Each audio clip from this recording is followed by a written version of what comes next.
ही गोष्ट फक्त आमच्यामध्येच नाही तर प्रत्येक नवरा बायको आणि प्रत्येक कपल रिलेट करत असेल असंच मला वाटतं. म्हणजे एकमेकांच्या चॉईस ना कधीच जमत नाही, त्या नेहमी अपोजिटच असतात असं मला नेहमी वाटतं. कारण आमच्यामध्ये तरी तसंच आहे. ते मग खायच्या बाबतीत असू द्या किंवा शॉपिंगच्या बाबतीत कधीच आमचे एकमत होत नाही. आजही तसंच झालं होतं. मला स्वयंपाकाच्या वेळेस ना खिचडी बनवायची होती, पण यांना आहे तर एकदम मोकळी खिचडी आवडती आणि मला आहे तर पाण्यावाली. आणि त्यातच आमचं किती वेळ ना डिस्कशन चालू होतं.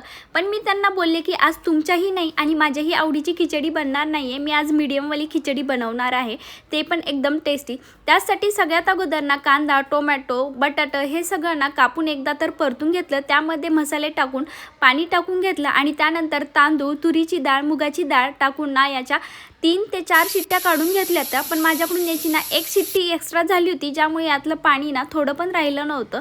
पण खिचडी खरंच सांगते 1 नंबर झाली होती, जी की यांनासुद्धा खूप जास्त आवडली होती.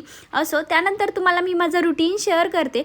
दुपारचे ना 2:30 वाजले तरी माझ्या किचनमध्ये आज पसारा होता, कारण थोडी तब्येत बरी नसल्यामुळे ना आज मला काम आवरण्याचा कंटाळा आला होता. पण उशीर जरी झाला तरी ते आवरायचंच होतं, म्हणून सगळं आवरून घेतलं आणि संध्याकाळच्या वेळेस बाहेर गेलो होतो तेव्हा येताना ना पेस्ट्रीसुद्धा आणली.